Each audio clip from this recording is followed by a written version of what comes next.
Hello there, Jose Rodriguez here.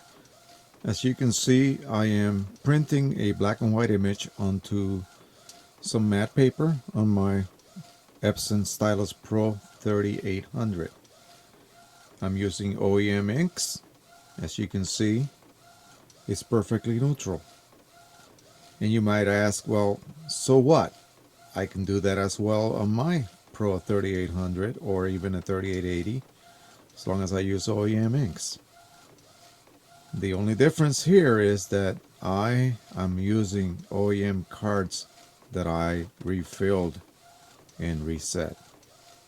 I refilled these with OEM ink that I harvest from large cartridges that I purchased from eBay for the larger format K3 type printers that Epson offers, such as the 7800, 4800, 4880, 7880, depending on whether I want the vivid magenta set, which I also use on my R2880.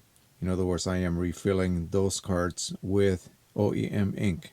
So I am maintaining top level quality that only OEM ink can provide. If you would like to find out how I managed to modify the OEM cards for the 3800 so that they can be refilled, I will have the links to the next couple of videos. Actually, there are 3 more videos after this one that will take you through the whole process. It's a rather long and lengthy dissertation. I take you through the discussion on how Epson has designed these cards. I'll take you through a dissection of the cart, a dissection of the valve, which only allows ink to be extracted but not injected, and how I modified them in order for me to be able to fill these OEM cards with whatever ink I desire. Why do that? Why not just use refillables? Well, OEM cards are many times more reliable than any refillable card that I have used at this point for my 3800.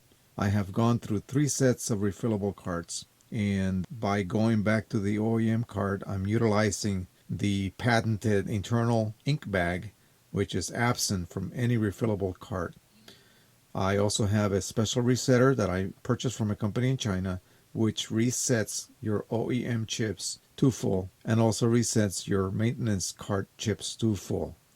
The maintenance cart can be reopened, the top lid can be removed, the contents, the saturated, contaminated contents can be removed and thrown out, and you could repack the unit with whatever absorbent material you desire. And since it is fully resettable, you can just continue to use the same maintenance cart pretty much as long as the printer survives, which will be many years. Again, so if you would like to figure out how I did this, please watch the next 3 videos in this series.